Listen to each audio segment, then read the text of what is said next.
So again, good afternoon to all of you. So welcome sa discussion natin for this afternoon regarding work and energy. Again, for our subject, engineering mechanics. Okay.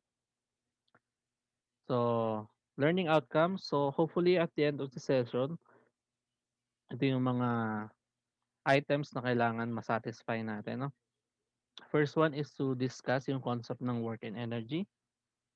Next is yung discuss natin yung concept or yung difference ng kinetic and potential energy. And last is mag-solve tayo ng practical engineering problems applying yung concept ng work and energy. Okay? So, before we start, work, okay, define natin yung work. So, di ba,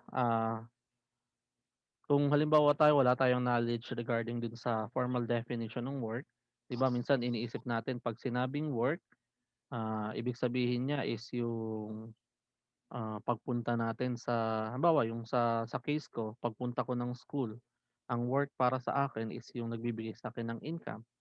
Okay? So, mayroon namang iba, ang ibig sabihin sa kanila ng work is yung mag-exercise, no? Yung workout para pagandahin yung katawan. Okay? Pero sa physics, may formal definition yung work at yung energy. So, at this point, i-disregard nyo na muna yung ibang connotation nyo regarding these terms para, kumaga, i-purge nyo muna lahat ng mga definition alam nyo about work and energy para mas madali natin ma-accept yung definition ng work according to physicist, no? Or in physics. Okay? So, yung definition dito, yan, ang una kong nilagay na definition, yung sinabi nila na most reliable daw. Pero syempre, hindi naman siya reliable 100%, yung Wikipedia. So sabi sa kanya, ang work daw is defined as an energy transferred by a force. Okay. So naka-highlight yung energy and yung force. So as we all know, yung pag sinabi nating force from Newton's second law of motion, ibig sabihin ng force natin is babalikan natin, force is equals to mass times acceleration. Ano? So ito yung force na tinutukoy niya. And then yung sa kasunod, naka-highlight din yung energy. Pero at this point, hindi pa natin dinidefine kung ano talaga yung energy. So sasabi lang niya dito, work is defined as an energy transferred by a force. But also, according to Wikipedia, ang energy daw is the ability to do work. Okay? So, ibig sabihin parang binabalik niya ulit yung definition kay work. Tapos pag binasa mo yung work, binabalik niya kay energy. So, medyo nakakalito siya, no? So, kailangan mas himayin natin kung ano yung talaga yung ibig sabihin ng work and ng energy to differentiate them with each other, no? Pero ito talaga yung pinaka-simplest definition niya, eh. Kaya ito yung makikita nyo talaga sa internet kapag halimbawa, 'di ba before nagbigay ako ng research regarding dito sa mga terms na 'to. So siguro na-encounter nyo yung regarding dun sa definition ng dalawang term na 'to. Okay? So, bigyan natin ng formal definition ngayon yung work. Okay? So, formal definition daw ng work. So, sabi in physics, work is the action done on an object that displaces the object. Okay? So, halimbawa, meron tayong horizontal plane, no? Halimbawa yan, horizontal plane yan. Then, sabihin natin um, meron tayong box, no? So, ayun yung box natin. Okay? And then, pag-apply natin ng force sa kanya, is nag-displace siya ah, ng ilang meters mula dun sa original position niya, no? So, halimbawa, sabihin natin after after ng mag-apply tayo ng particular force, malipat yung position niya dito, no? So, yung change in position niya is, 'di ba? Ito halimbawa nag-apply tayo ng force sa kanya, 'yan, meron tayong external force na in-apply sa kanya. And then dito may initial velocity siya. Dito siyempre kung naka-rest siya, alam natin na siya ay zero. Tapos dito upon reaching yung destination natin or yung position natin, bagong position, yung difference nila is ito yung tatawag natin, 'di ba, from previous discussion natin na distance. So meron siyang particular final velocity na hindi natin alam, ano. Then puwede nating sabihin na constant din yung acceleration niya all throughout nung motion niya. Pero balikan natin yung sa work. Sabi, work is the action done on an object that displaces the object. Okay? So, yun, siya yung action,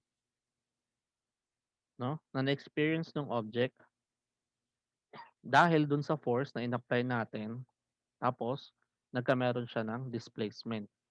So, ibig sabihin, yung magnitude ng applied force, okay? To, magnitude ng applied force is multiplied to the displacement of the object to get yung value ng work. Okay? So in general, work is defined as force times displacement. Okay? So kung ano man yung force na in-apply natin, ita-times lang natin dun sa displacement na encounter niya or yung displacement na produce nung force na yon, then yung makukuha natin sa kanya is yun yung work na tinatawag natin. Okay? So kung force ang pinag-uusapan natin dito, si force, ang unit natin ng force ulit kapag metric or SI system is pwedeng kilonewton or newton. Okay? Then kapag displacement pinag-uusapan natin, so ibig sabihin ito is yung vector quantity natin, ano? So in meters to, no? Usually in meters, so pwedeng in centimeters or kilometers, no? Pero yung base unit natin is meter. Same dito, base unit natin is newton meter. Okay? So kung nag-multiply tayo ng force and displacement, we have newton tapos meter na unit. Newton meter yung pinaka-unit ng work. Okay? So newton meter is also called as sa SI system as joules, no? So pag sinabing joules, ibig sabihin niya is newton meter or yung newton meter pwede natin i-represent as J lang. Okay? So halimbawa, meron tayong for example, meron tayong force na 100 kilonewton, tapos meron tayong displacement na halimbawa 10 meters. Gawin nating ano lang pala, 100 newton, okay, and 10 meters ng displacement. So yung work natin will be F times D or 100 newton times 10 meters or 1,000 newton meter or 1,000 joules. Or pwede natin simplify pa ulit, gagawin natin 1 kilo joules. Okay? So nag apply din sa kanya yung ah, ruling natin ng sa system of units natin, ano? Pwede nating i-represent as kilo or millimeter or millijoules yung given answer natin. Okay? Then important note, work can only be done when a displacement occurs. Okay? Kung walang displacement, wala tayong work. So kung halimbawa walang movement yung given given object natin, wala tayong work na mapoproduce. Okay? So let's say for example, balikan natin yung kaninang example natin, na ito yung box natin, nag-apply tayo ng force sa kanya. Okay? Apply tayo ng force sa kanya, then nagkameron siya ng part ng displacement from its original position. So ibig sabihin meron tayong work na encounter dito, no? So halimbawa, meron tayo ulit isa pang object. Halimbawa, sabihin natin very massive yung object na meron tayo, no? So comparing yung size nito bukod dun sa isang given natin kanina, then halimbawa applying the same force, sabihin natin 'pag in-apply natin yung force hindi nagkameron ng ah, movement yung mismong box natin. So ibig sabihin yung displacement natin is zero. So kapag pinahanap sa atin yung work nung given example na yun, our work for this example is equals to zero kasi yung force na in-exert natin is not enough to cause movement dun sa object natin or para magkameron siya ng displacement. Okay? So basta pag sinabing work, Dapat may displacement and then may force na present sa kanya. Okay? Malinaw tayo sa work. Okay? Proceed tayo.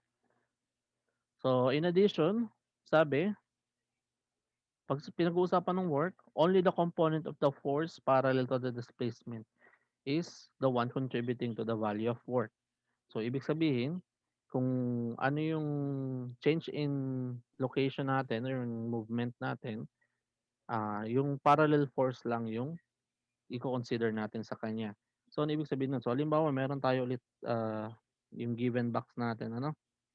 Then, halimbawa, meron tayong applied force sa kanya na ah, inclined force na F going downwards, no? Na meron siyang particular halimbawa na ah, angle from the ground na theta, no?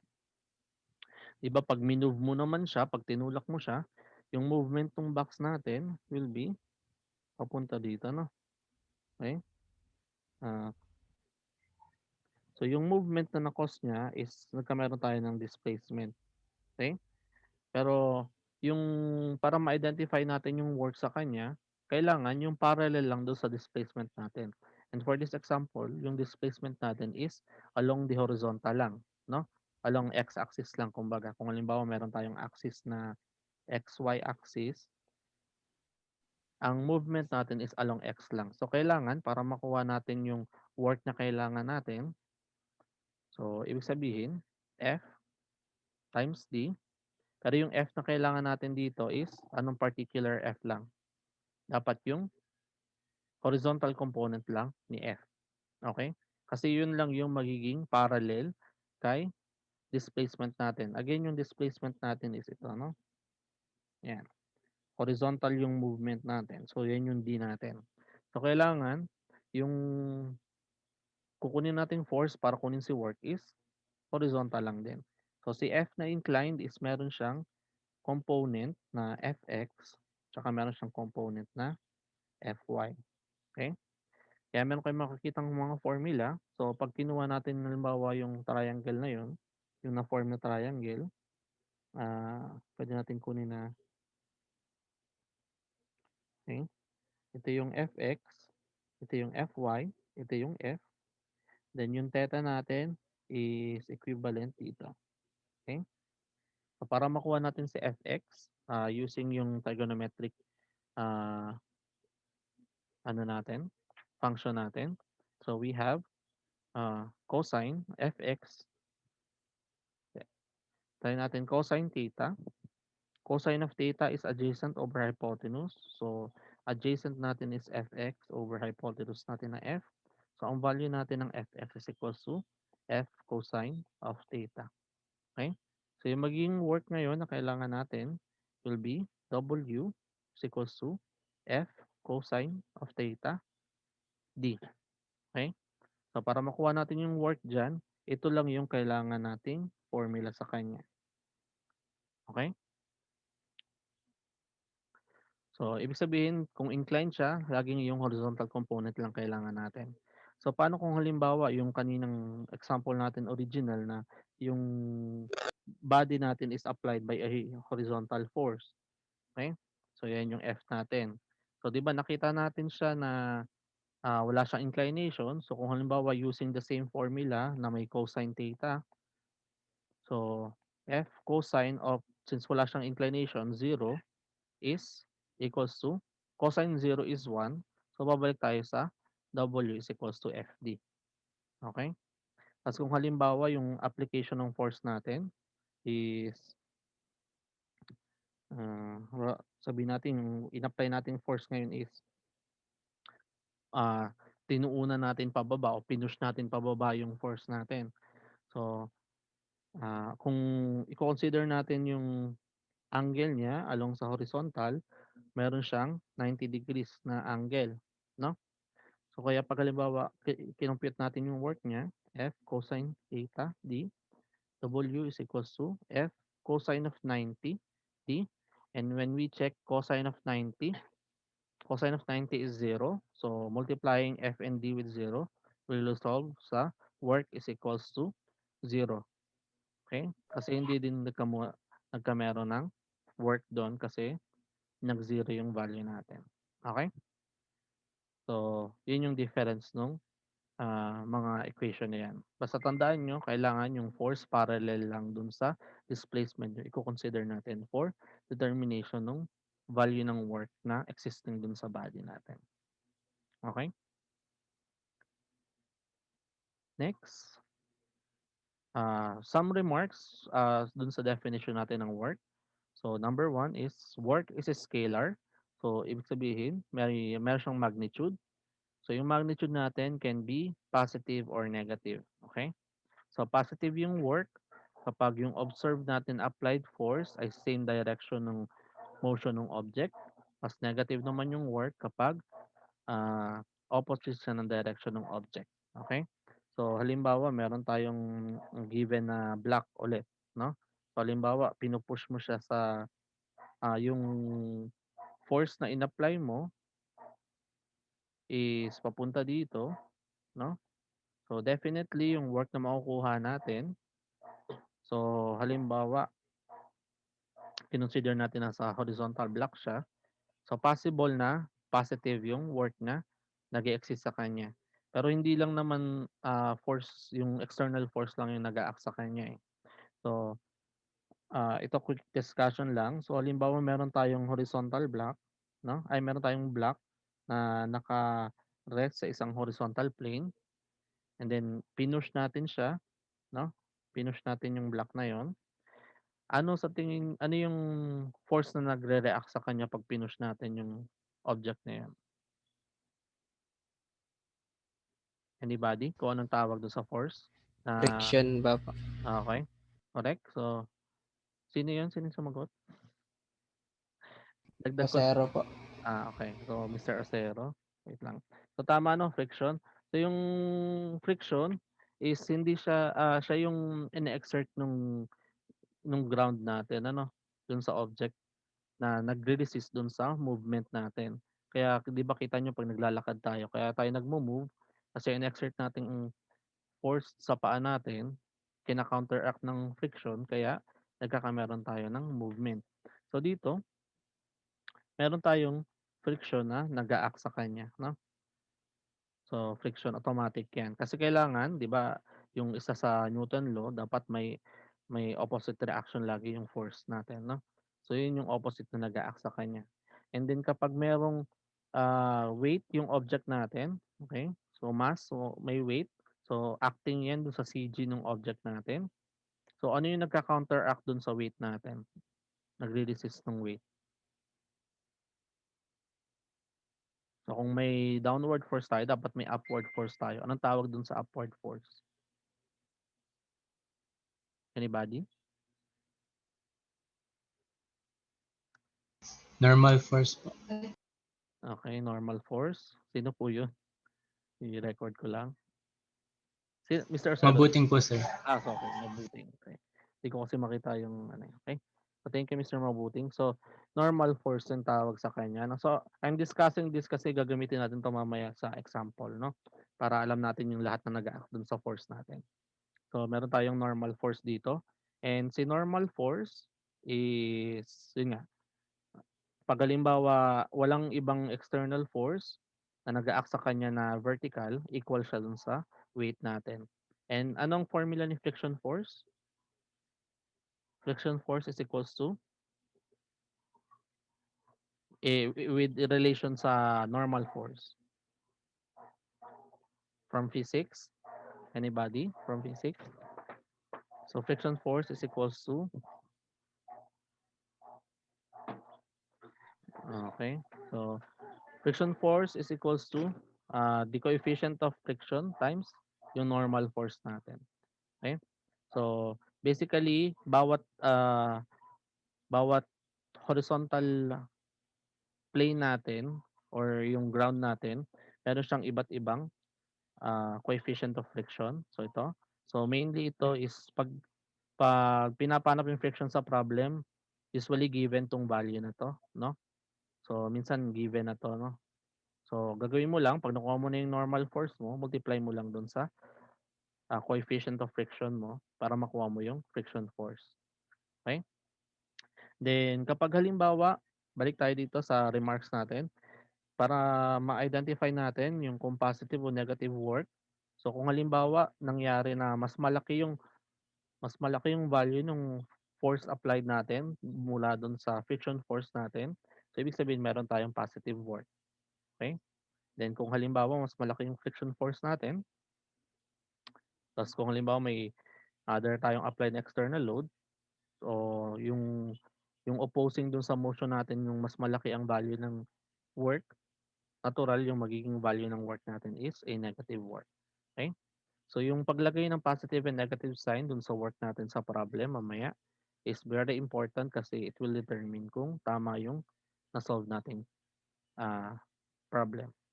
Okay? Next, we go do sa tinatawag na work and energy theorem. Okay? So since work and energy theorem, kailangan balikan natin yung definition natin kanina ng energy.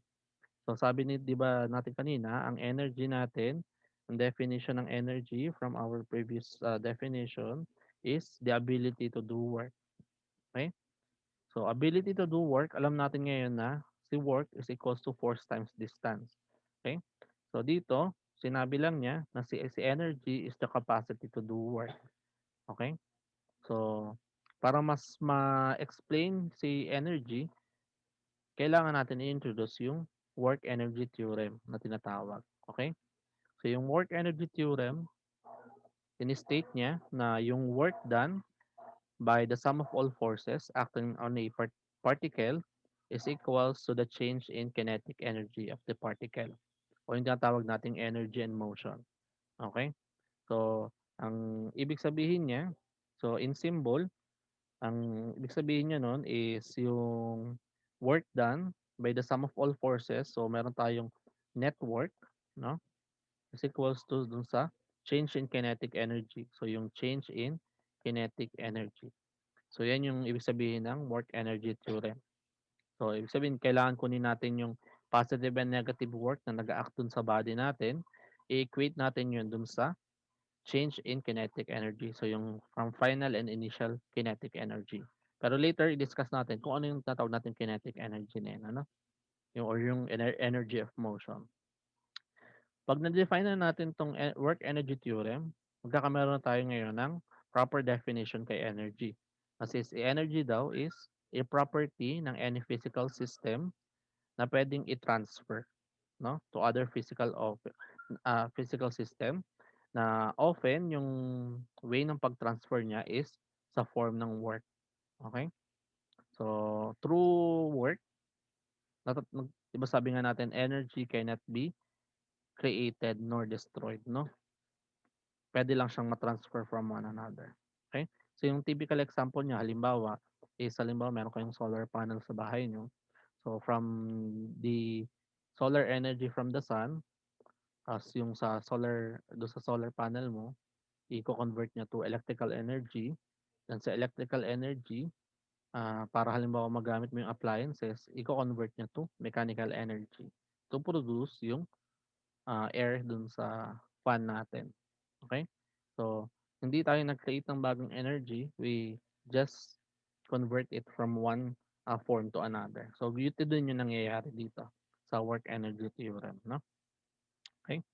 So, since energy na yung pinag-uusapan natin, we need to explain yung types of energy na present sa environment natin. Pero most specifically for this course, mag-focus lang tayo sa two types of energy. So ano ba yung mga types of energy? So ito yung mga types of energy. So it can be kinetic and potential. Okay? So ito yung para sa engineering mechanics na importanteng kinetic na type of energy kasi meron din tayong mga iba't iba pang types of energy pag chinek nyo, no? So, meron tayong kinetic and potential. Pero ang mas concern natin ngayon is for kinetic, mas gusto natin is yung mechanical part ah, na kinetic energy. Okay? So, yung sa motion niya. Okay? Then pag sa potential, ang pagbibigyan natin ng tuon is yung gravitational potential energy. Okay? So, ibig sabihin yung potential energy from or caused by the gravity lang yung kailangan natin. Okay?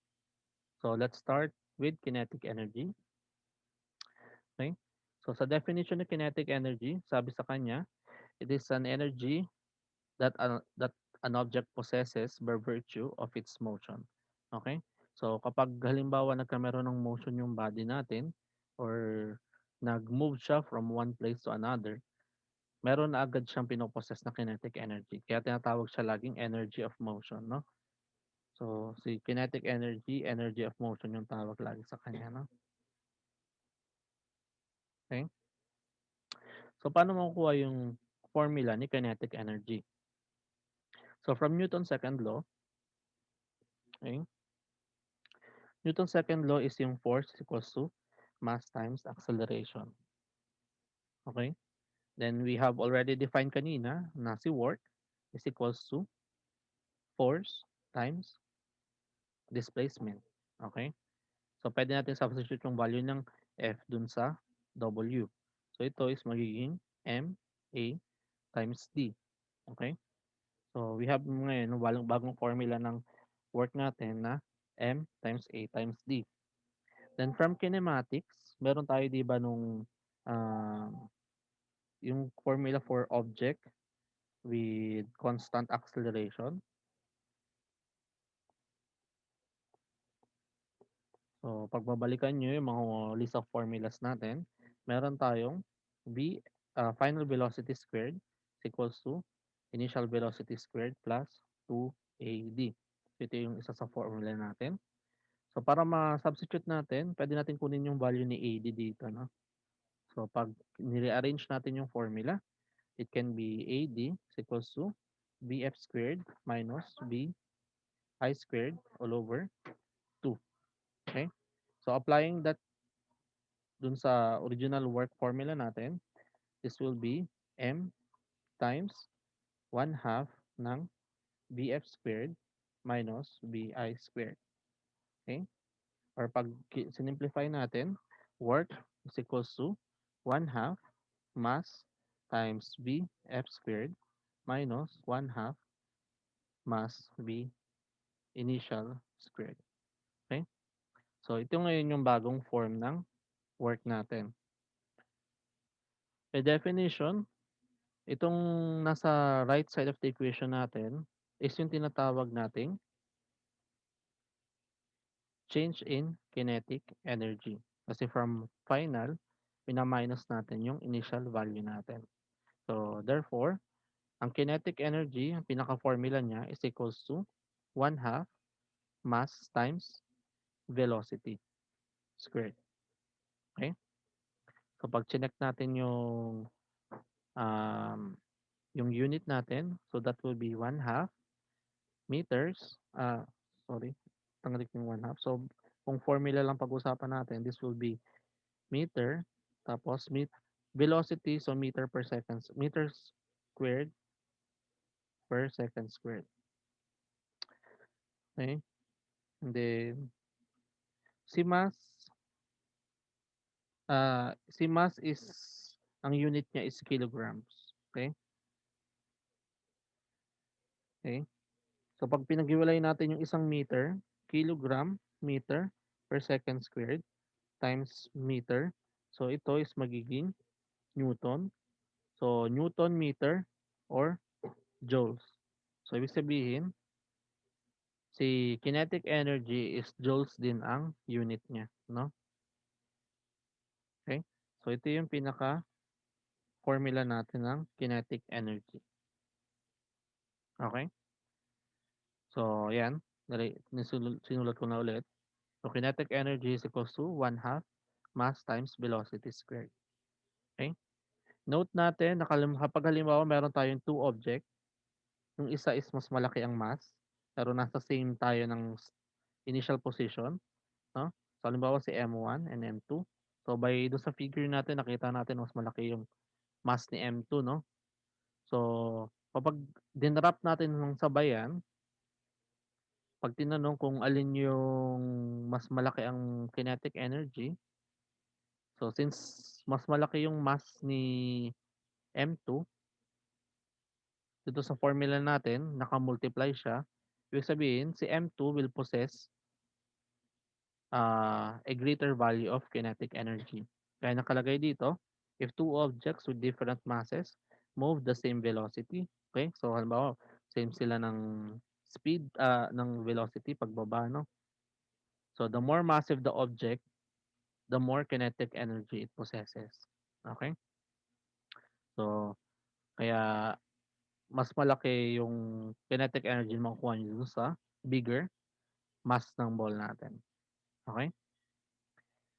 Then next is yung tinatawag natin potential energy. So, potential energy is the energy an object possesses by virtue of its position in a field. Okay? So, ito yung formal definition niya. So, yung position in a field na tinutukoy natin can be gravitational or electromagnetic yung field na pinag-usapan natin. Pero since uh, more on engineering mechanics tayo, so gravitational lang yung pag-usapan natin. Kaya yung lahat ng hanapin natin potential energy is gravitational potential energy ang tawag sa kanya. Okay? So, paano naman yung nangyayari kay potential energy? So, halimbawa, meron tayong ball, no? So, halimbawa, i-try nating i-lift siya pataas. So, i-lift natin siya pataas, no? So, halimbawa, ito yung ground level. So, nilift natin siya pataas do sa bago niyang position. So, habang lumalayo yung object natin dun sa ground level natin. So, ito yung original nating position. Then, ito yung kasunod bago niyang position. Nangyayari kay potential energy is nag increase siya. Okay? Kasi si potential energy is dependent dun sa distance niya from the center gravity of the Earth. Okay? So paglayo niya mula dun sa center of gravity ng Earth, paglaki ng value niya. Okay? So kung halimbawa, yung mismong potential energy natin is nasa ground lang, okay? So anong value ng potential energy natin dito? So since wala siyang distance, kung halimbawa ito yung gagawin nating datum plane, no? Halimbawa ito yung datum natin, ibig sabihin yung potential energy niya dito at this point will be zero. Okay? Then as we change its location o yung height niya from dun sa mismong ah, ground level natin, lumalaki yung value niya. Okay? Kaya ang sabi, the closer an object to the center of gravity of the Earth, the less potential energy it has. So, habang inaalis mo siya palayo dun sa ground, mas lumalaki yung potential energy niya. So, ano ang formula ng potential energy? So, ayan. So, gravitational potential energy is the energy stored in an object due to its position above the Earth's surface. Okay? So, yun lang. Yung pinaka-important na ano sa kanya is yung height, no? Kaya yan. So, basta pagtaas, paglayo niya dun sa ground level natin, mas malaki yung value niya. So, minsan sub P yung ah, kanyang tawag sa kanya, pero usually PE lang, no? Pwede na ang PE. Or pag minsan, GPE kasi gravitational potential energy yung pinag-usapan natin. Okay? So, mas simple ah, yung sa potential energy kasi once alam mo na yung distance nung object from the ground level, tas alam mo naman yung mass niya, then si G naman is alam natin na 9.81 lagi ang value. So, makukuha mo na agad yung value ng potential energy ng object natin. So, check natin yung unit, mgh. So, ang mass may unit na kilogram. Ang gravity may unit na meter per second squared. Ang height may unit na meter. Okay? So, kilogram meter per second squared is equals sa Newton. So, times meter. So, meron ulit tayong Newton meter or joules. Okay? So, ibig sabihin, si potential energy is also the same unit as kinetic energy, which in return, the same unit ng work natin. Okay? So, in joules or in Newton meter. Okay? So, any question before we proceed sa example or clarification regarding kinetic and potential energy? Okay, let's proceed. So, let's proceed sa example. So, ito yung example natin una. So, 2 kilogram block slides on a frictionless surface at 10 meter per second. How much kinetic energy does it have? Okay? So, meron daw tayong 2 kilogram block. Okay? Then, nasa horizontal plane siya. Then, frictionless. So, hindi natin consider um, yung value ng friction, no? So, ibig sabihin, nasa motion na to. Hindi lang natin alam at what point na, pero meron na siyang friction na present sa kanya, no? Okay? So, yung given sa atin, may velocity siya na 10 meter per second. And then, meron tayong mass is equals to 2 kilogram. Pinapahanap is yung kinetic energy. So, kinetic energy natin, formula is 1 half mv squared. So, I guess direct substitution to. So, 1 half, sorry, times 2 kilograms times yung velocity natin na 10 meter per second squared. So we have, cancel out to. So we have 10. 10 squared is 100 Newton meter. Okay? Or KE is equals to 100 joules. Okay?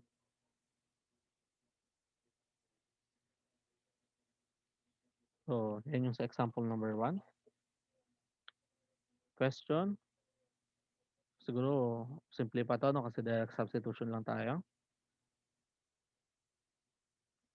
Next. So, a 6 kilogram rock moving in space has 432 joules of kinetic energy. How fast is it moving?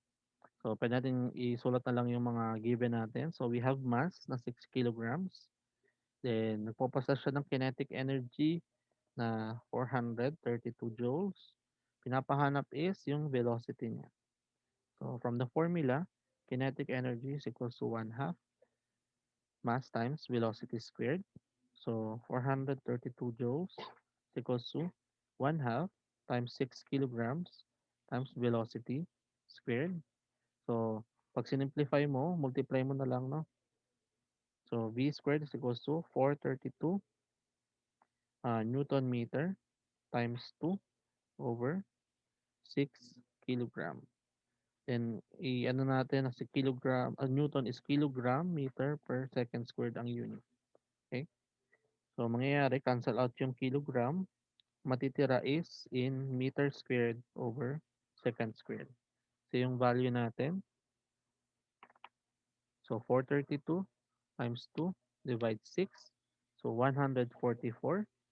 So, square root lang natin. So, we have velocity is equals to 12 meter per second. So, this is our answer for this problem. Okay?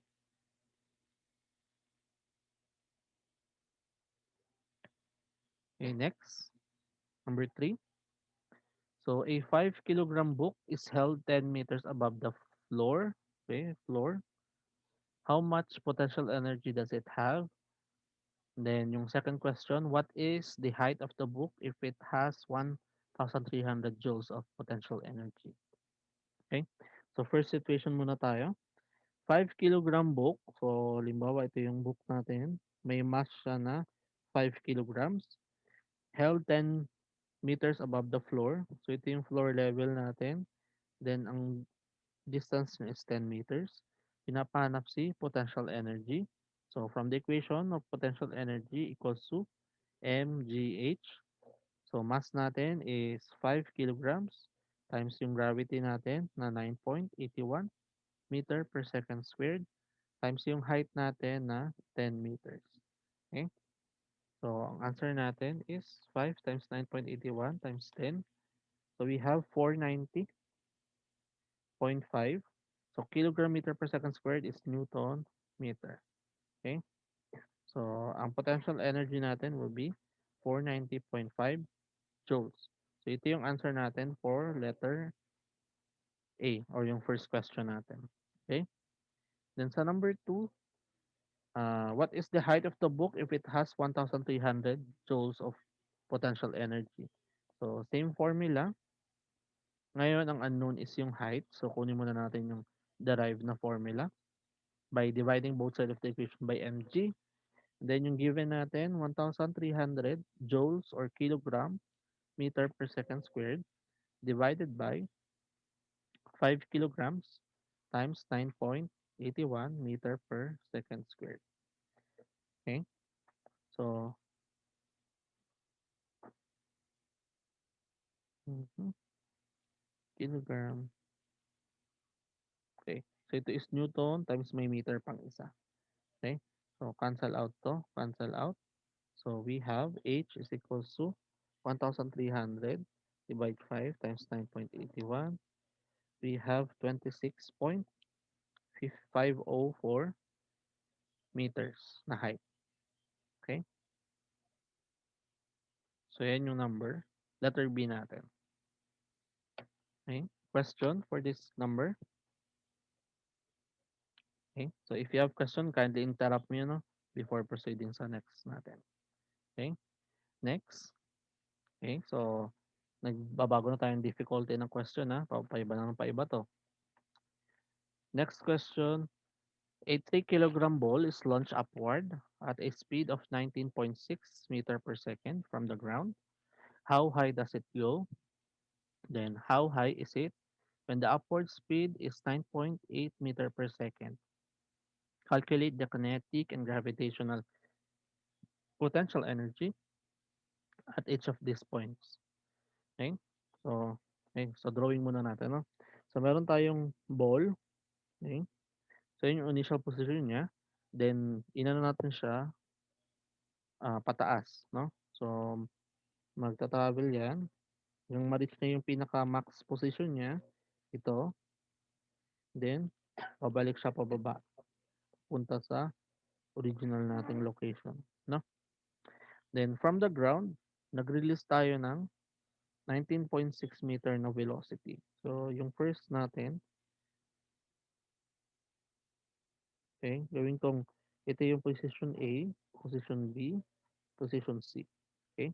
So, at A, yung velocity natin is 9.6 meter per second. Okay? Tapos, tinatanong is how high does it go? So, ibig sabihin, tinatanong is itong height na to, no? Yung h natin. Okay? So, going back dun sa lecture natin ng midterm sa kinematics, um, may formula tayo na yung kaninang ginamit natin, Vf squared is equals to V uh, initial squared plus 2AD.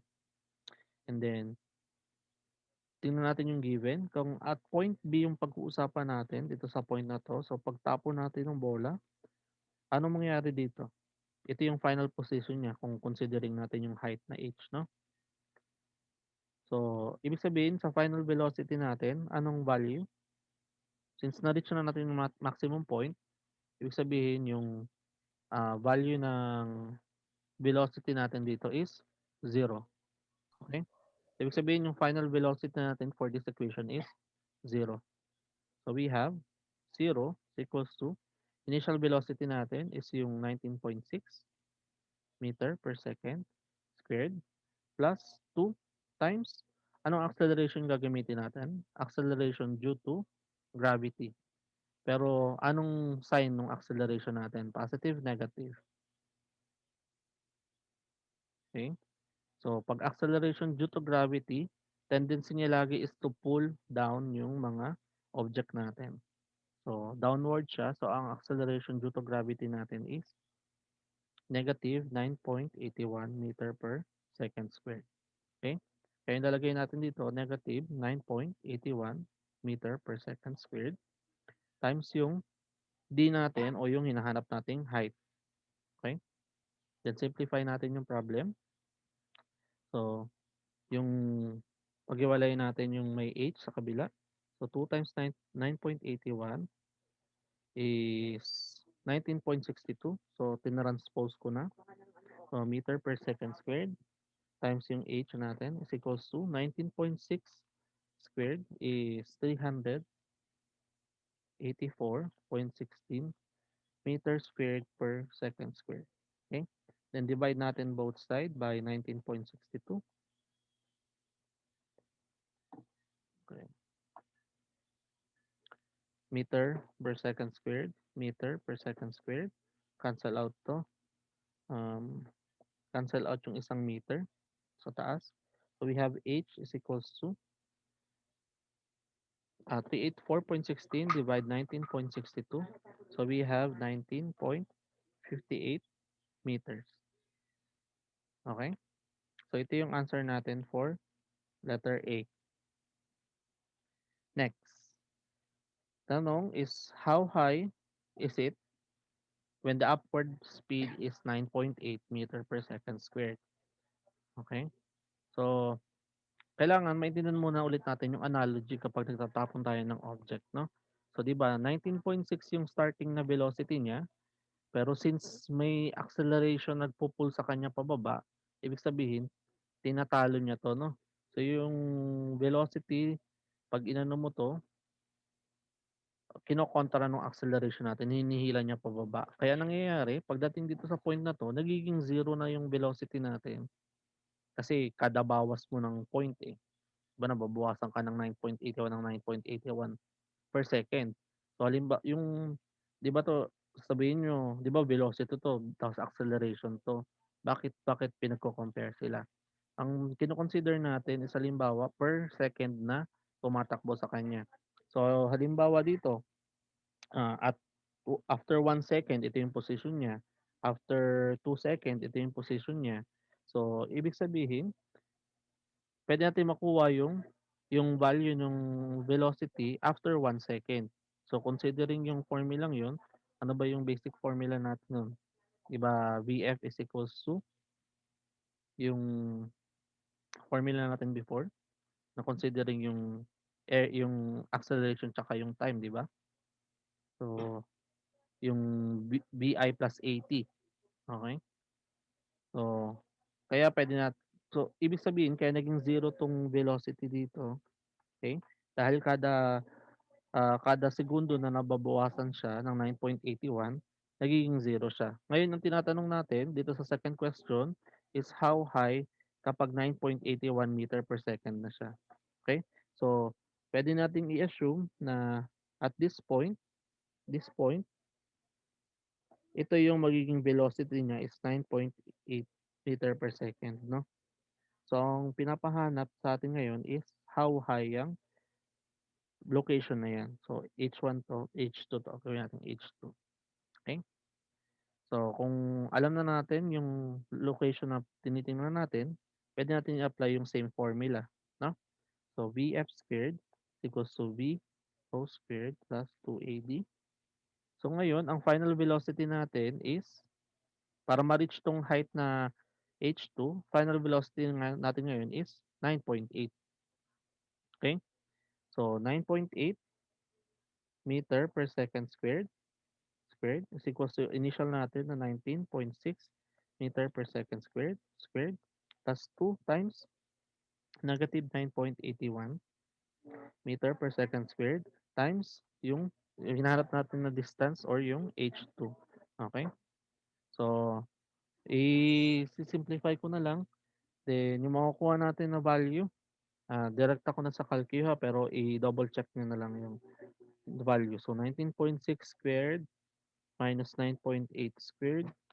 So, divided by 2 times 9.81. So, yung value makukuha natin is 14.685 meters. Okay? So, ito yung answer natin sa letter B.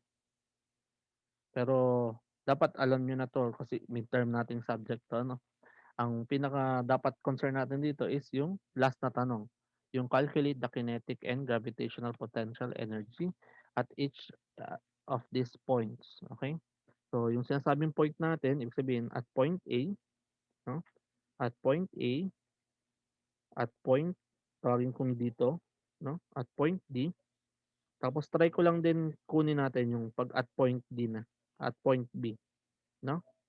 So, kung ano yung kinetic energy and yung potential energy niya, okey? So, create lang ako ng another sheet para doon natin solve yung value nung ano niya, okey? So, for this gawin natin, try kong gumawa ng table para mas madali nating ma-plot sa kanya 'no. So, ito yung table for first table natin is for velocity, okey. Next gawin natin for height, then next is yung kinetic energy natin, next is potential energy, okey.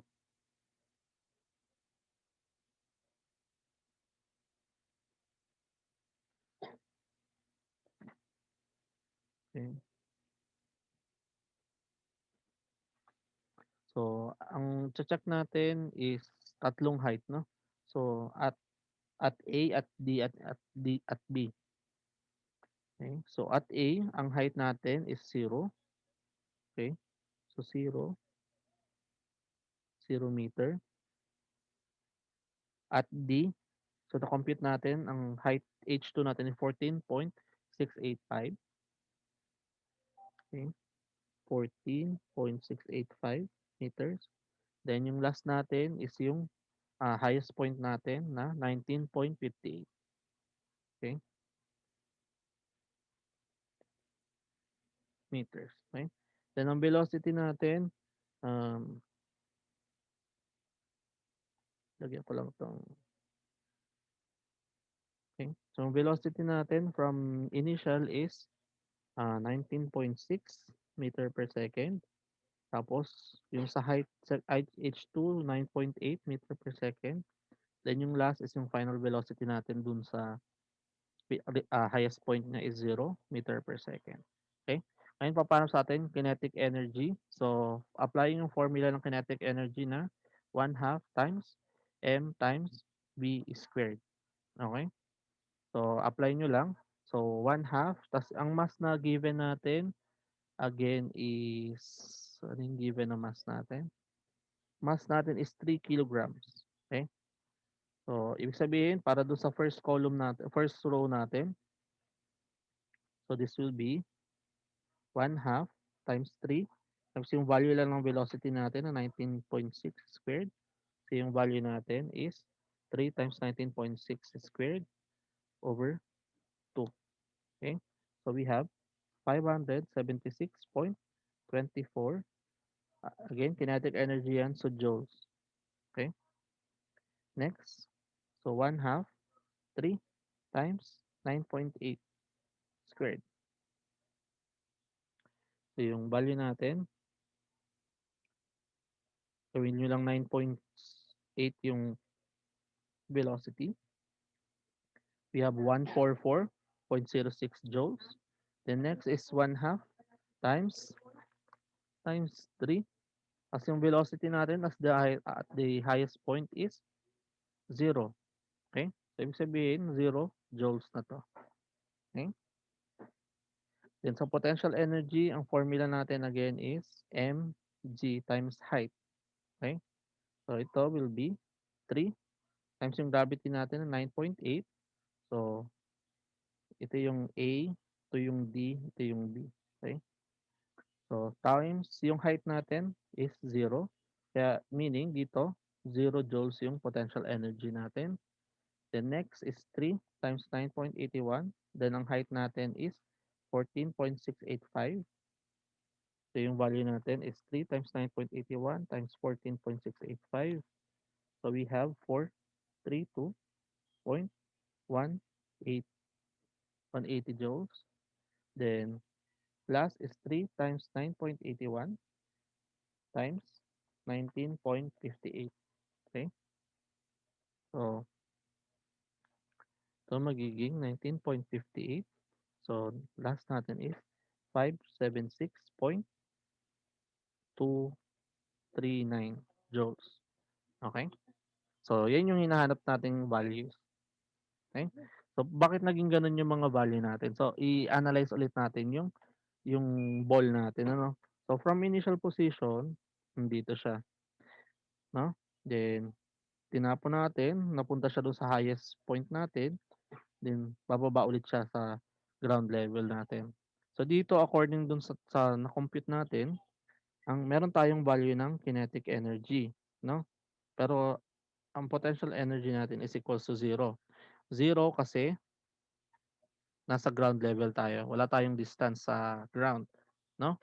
Then as we go up dito sa point na 'to, 'no, sa point na 'yun, potential energy natin is ang value natin is 576, 'no? Pero yung kinetic energy natin is equals to zero. Bakit naging zero? Kasi wala na tayong motion dito. Again, ang kinetic energy natin is energy of motion. Since nag-stop na siya dito sa taas, kaya naging zero na siya. Okay? Then yung potential energy naman natin may value kasi masyado siyang malayo dun sa ground level natin, no? So pagbaba niya ulit dito, ano nangyayari sa kinetic energy tsaka sa ano natin, potential energy. So dito, nangyayari kay kinetic energy is ano, so pagdating niya dito, so since pababa yan, yung magiging action ng velocity mo, yung acceleration mo is pababa, then yung velocity mo is pababa, ibig sabihin mag-additive siya, no? So, ibig sabihin mas lalaki yung value ng velocity mo. So, ibig sabihin 'pag malaki ang velocity from formula ng kinetic energy, lalaki yung kinetic energy mo. So, mag-i-increase yung kinetic energy mo dito, then yung potential energy mo dito will be again equals to zero. Okay? Question regarding this problem? Okay. So, proceed tayo sa next. Okay. Next is ano 'to, an object with a mass of 50 kilograms moves with a velocity of 11.2 meter per second. And event occurs whereby it transfers 1,539, okay, of energy to another object. What is the new velocity of the object after the event? Okay, so yung object natin is may mass na 50 kilograms. Nagmo-move siya with velocity of 11.2 meter per second. And an event occurs, okay, whereby it transfers, okay, so ibig sabihin nagbigay siya ng energy, no? So nawalan siya ng energy na 1,539 joules na binigay niya sa another object. Ano yung bagong velocity ng object na yun after the event? Okay? So halimbawa yung object natin is a ball, then may mass siya na 50 kilograms, so may initial velocity siya na 11.2 meter per second. Okay? Tapos halimbawa meron siyang merong box doon na halimbawa mako-collide niya. So sabihin natin malakas pa din yung impact niya kaya papunta pa din yung motion niya do'n. So ibig sabihin meron siyang final velocity dito na hindi natin alam. Hindi din sinabi kung tumigil siya dun sa point na yun. Pero ang alam natin nabawasan siya ng kinetic energy, 'no? Binigay niya dito sa isang object na 'to, okay. So yung formula natin 'di ba kanina nung sa work energy theorem is yung work natin na net is equal sa change in kinetic energy, okay. So yung W net natin, okay, is equals to 1/2 M times BF squared minus BI squared. Okay? So ang hinahanap sa atin is new velocity niya, no, after the event. Okay? So since given naman yung work natin, ang alam natin nabawasan siya ng work. So sabihin negative yung work natin, no, joules. Tapos yung mass natin is 50 kilograms. Okay? Then yung velocity natin, final velocity natin, yun yung unknown. Tapos initial velocity natin is 11.2 meter per second squared. Okay? So pag sinolve natin yung value ng VF, okay? So VF is, so gawin natin yung negative 1539 times natin ng 2, divide natin ng 50, tapos dagdagan natin ng 11.2 kasi transpose natin magiging positive. So makukuha tayo ng VF squared is equals to 63.88 meter squared per second squared. Kunin mo yung square root nila. So VF is equals to 7.992 meter per second. Okay? So this is our answer to the problem. Okay? Next. Okay? So a constant force P, 750 newtons, acts acts on the body during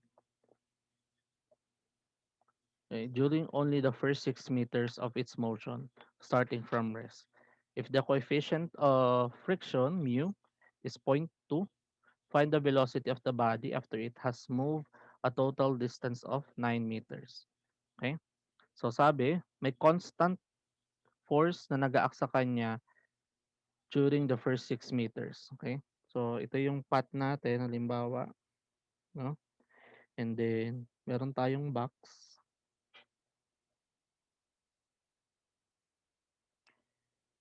Okay? So, yung box natin na yan is mag-travel ng 6 meters. Okay? So, bawa ito, 6 meters. Okay? So, merong 70 newton. So, assume natin na horizontal lang kasi walang binigay na. Teka, check ko yung problem kung may given na inclination, no? Para sure. Wait. Okay. So, naka-incline nga siya. Okay? So, inclined pala yung 750. Okay, so ito yung external force na 750.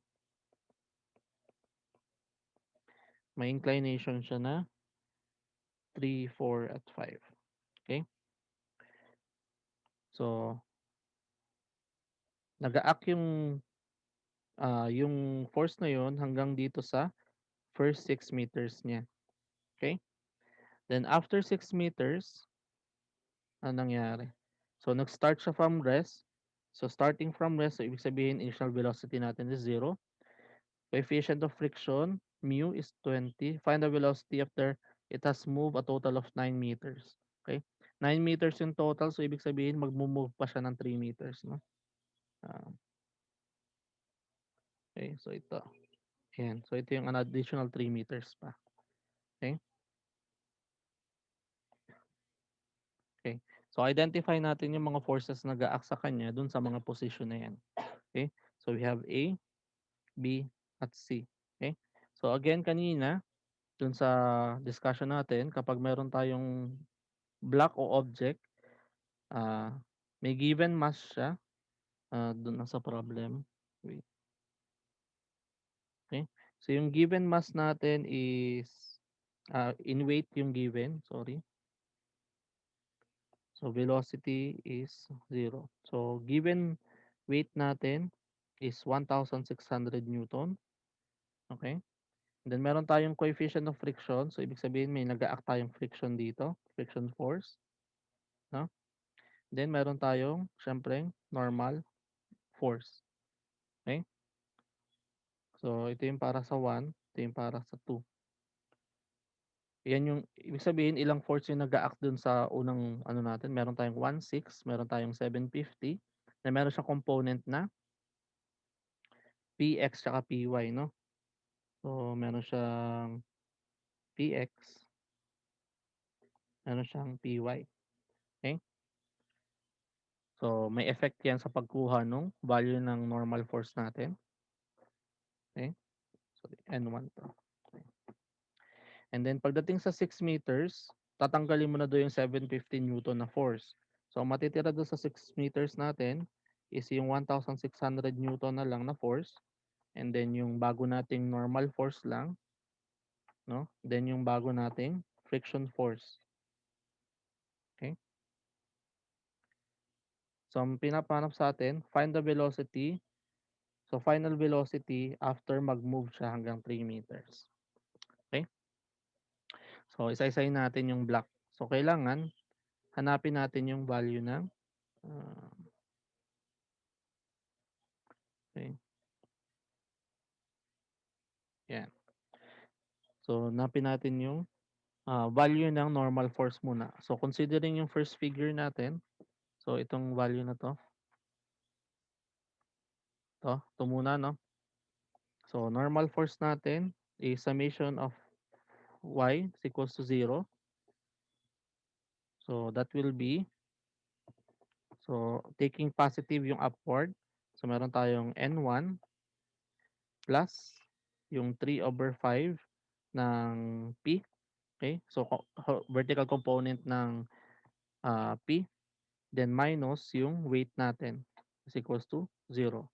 So, N1 plus 3 over 5 ng 750 newtons minus 1,600 newtons is equals to 0, or N1 natin is equals to 3 over 5, 750 minus 1,600 transpose sa kabila. So, 1,150 newtons. Okay? So, meron tayong value ng normal force. So, makukuha natin si friction force as mu n. So, 0.2 times 1,150 newtons. So, the value niya will be 230 newtons. Okay? So, pwede na tayo dun sa,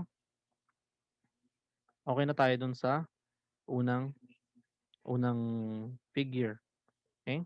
Next is, i-identify natin ngayon yung N2 tsaka F2, yung friction force dun sa second.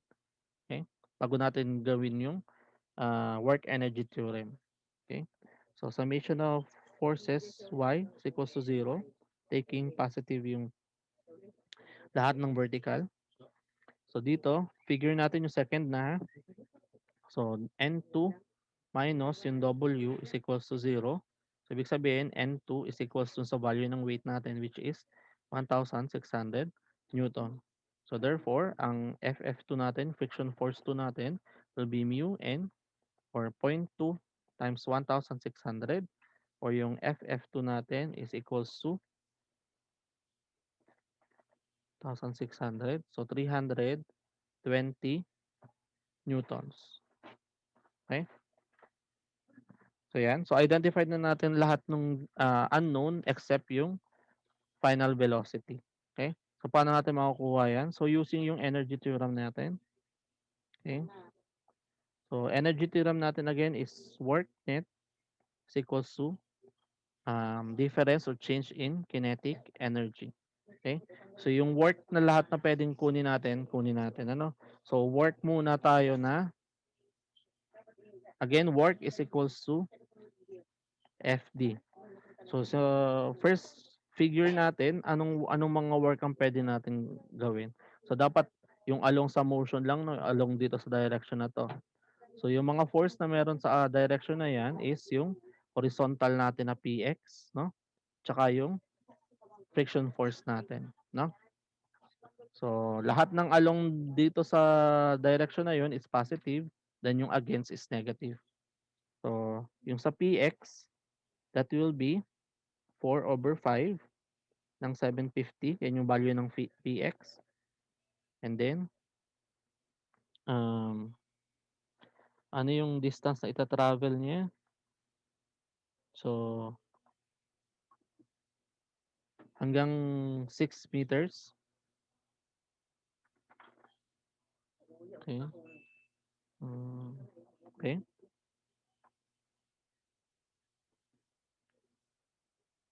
Wait lang. Double check ko yung sa ano. Okay. So, distance natin. Total distance. Okay. Okay. So, times 6. And then, minus yung friction force natin. So, yung friction na yun, mag-a-act lang siya sa 6 meters. No? Kasi kaya 6 'to, again, si friction na P is hanggang dito lang sa 6 meters meron nag-a-apply 'no, kaya hindi 9 yung tinimes natin. Then si friction force, since dito lang merong additional na P, hanggang dito lang din siya. And pagdating natin dito, additional na work yun dito, okay. Minus yung friction force natin na-compute natin is 230 newton times yung distance natin is 6. Okay, ito yung para sa first figure. Then next is dito sa kabila sa next figure natin dito, anong pwedeng makuha natin ng work? Again, lahat lang ng parallel dun sa motion natin. So si F lang, si FF lang, no? Si friction force lang. So we have minus yung friction force natin na 320 newton times yung ita-travel niya papunta sa point C is 3. Okay?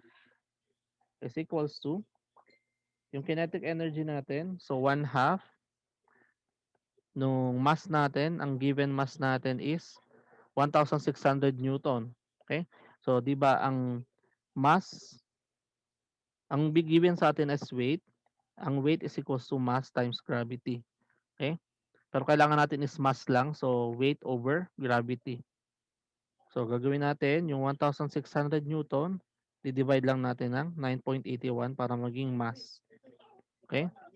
So tapos multiplied by yung unknown natin, Bf squared, minus yung initial natin na 0. 0 yung value ng initial velocity natin. Okay? 0. Then simplify natin.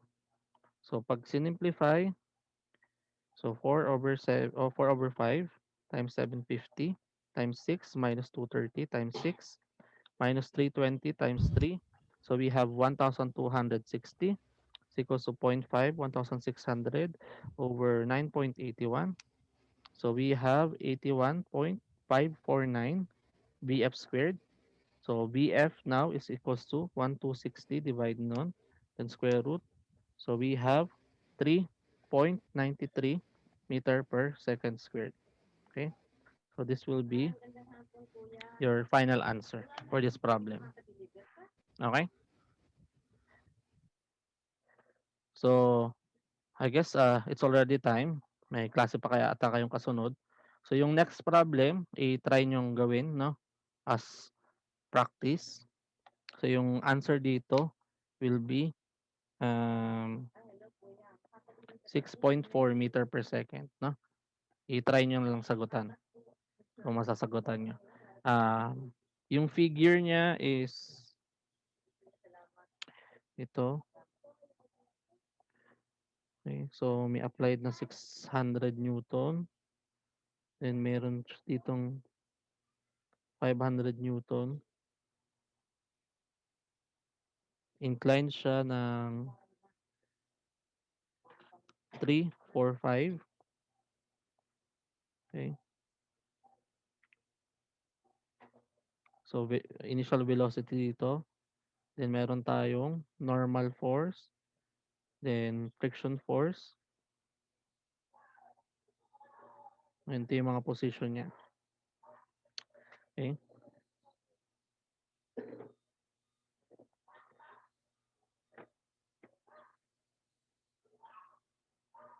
Okay. So yung coefficient of ano natin, yung mu natin dito, mu is 0.2. So yung distances nito will be 3 meters tsaka unknown to. Ito yung final velocity, 0. Okay? So siguro ayusin ko na lang din yung drawing pagbigay ko, no? Isama ko na lang sa exercises. Okay? So if you don't have any more question, this ends our lecture for today. Thank you, sir. Okay? Thank you. So I'll just upload this lecture sa LMS mamaya, no? Okay? Thank you. You may go.